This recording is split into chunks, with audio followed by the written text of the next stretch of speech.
Hindi, tabuni kami, tabuni. Andiyan sila yung mga bata. Sila yung nag-message pala sa akin. Yan.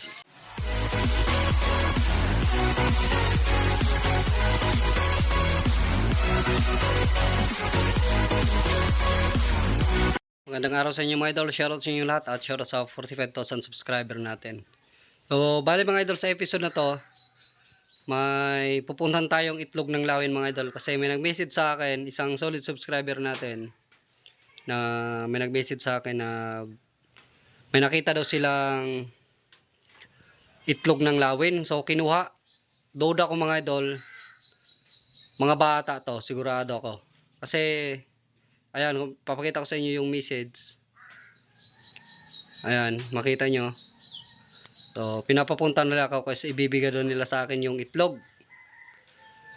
So, medyo may kalayuan din dito sa namin mga idol, sa barangay namin. May kalayuan din. Ibang barangay din kasi. Tsaka sa na yan, sa bukid na yan. So, pupuntahan ko kung, titingnan ko kung okay pa yung itlog. So, kung okay pa yung laman ng itlog, so, kukunin ko para kuan na natin. Palimliman natin sa manok. Pero yung itlog daw, pinalimliman daw nila sa manok. Yung, ayun, kung nakita nyo naman yung comment niya. So, titingnan ko doon kung okay pa yung itlog. Tsaka palimliman din natin dito sa manok. Tapos, kung kaya nating mabuhayin. So, sigurado lawin daw to. Lawin naman yung sabi nila. So, baka ako na naman to. Ma-issue na naman tayo dito na kagaya nung una kong upload. Nung nag-rescue rin tayo ng itlog na hinuli nga yung inahin na lawin. Tapos iniwan lang yung itlog. Tapos yun nga binalikan ko para ma-rescue natin. So napapisa ko yun, pero ang problema, namatay din. Mga 2 days lang sa akin, namatay. Mahina kasi yung kuan, yung lawin na inakay, kaya namatay. So ito, try natin to. So baka sabihin na naman ng iba na kinuha ko lang doon. So yan yung patunay na minessage ako ha. Kasi maraming bashers din tayo na nagsasabi na kinuha ko daw yung itlog. So ito yung patunay mga idol na may mga subscriber tayo na nagme-message sa atin. So mas mabuti na to kung ma-recover natin at kung okay pa yung itlog, ma-rescue natin doon. So malay mo mabuhay natin yung itlog, mabuhay pa natin.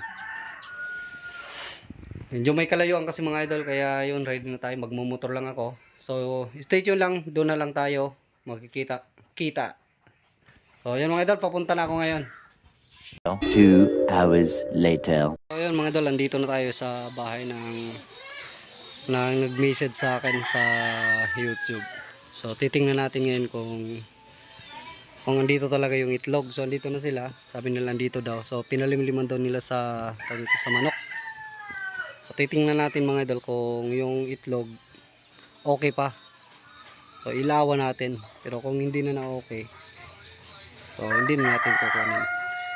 So try natin sanang buhayin kung mabubuhay pa natin na naman. So okay yung itlog. So sabi nila tatlo daw yung itlog ng lawin na nakuha nila. So dalawa na lang daw kasi na isa yung una ko na nabasag yung isa.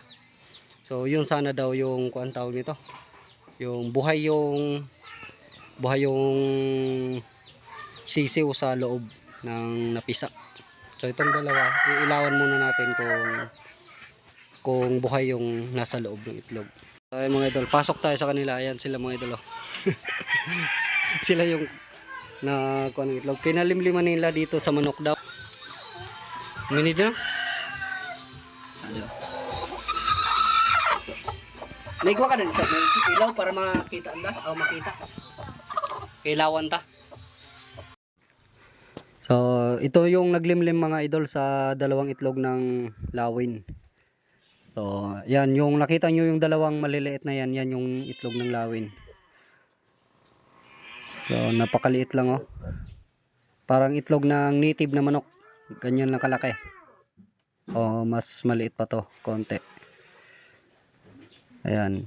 Bali dyan mga idol, sinubukan naming ilawan kaso nga lang hindi masyado makita kasi maliwanag. Kaya dinala ka na lang yung isa mga idol. Sinusubukan ko kasing ilawan, hindi masyadong makita yung sa isa. Yung isa parang sa tingin ko kasi mga idol ko sira na.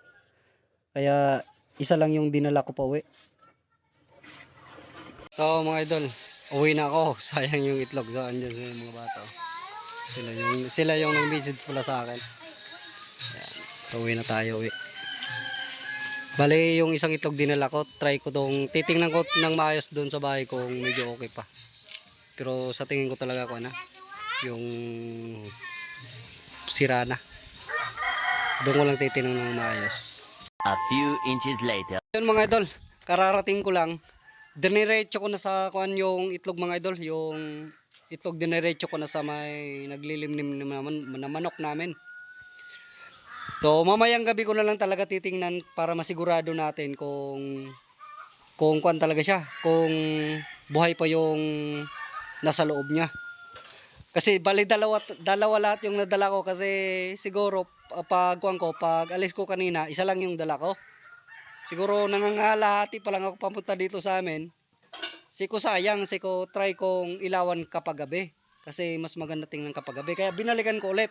Kaya dalawa yung nadala nating itlog. So papakita ko na lang sa inyo. So next upload natin sa gabi, ilawan natin para makita nyo kung buhay yung itlog.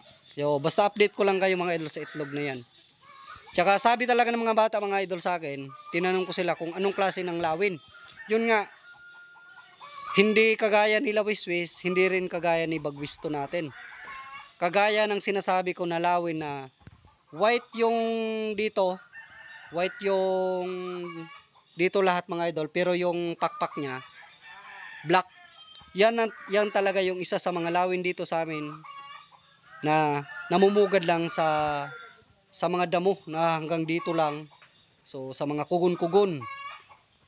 Pero yung kwago talaga mga idol, yung kwago sa talaga yan, sa damuhan talaga na mamumugad yan, tsaka sa lupa yan nangingitlog. Pero yung lawi na sinasabi ko sa inyo, kasi maraming nagbaba sa akin sa ganyan, na kwago daw, kwago. So, lawin talaga yan mga idol. Kasi iba-ibang klase ng lawin. Napakaraming klase ng lawin dito sa amin. Sa pagkakalam ko, siguro parang nasa 5 yung lawin dito na kalahi ni Lawiswis, kalahi ni Bagwisto. Yung lawin na yan, yung white tsaka black yung pakpak. So kung okay tong kuan na to mga idol, kung okay tong itlog na to tsaka mapaklaki natin, diyan ko papatunayan sa inyo na hindi ako nagsisinungaling, na lawin talaga. Kasi maraming nagbaba sa akin, kung naalala nyo yung una kong content na na-rescue ko din yung isang itlog. Bali 3 itlog din. Tapos napahipisa natin lang yung isa. So kaso nga lang parang nanghina kasi nga in-incubate ko yon siguro sa gas. Makuan kasi yung kuan ng gas nun. Kaya medyo nanghina yung lawin. Kaya hindi nakasurvive. Parang 2 araw lang yon sa akin.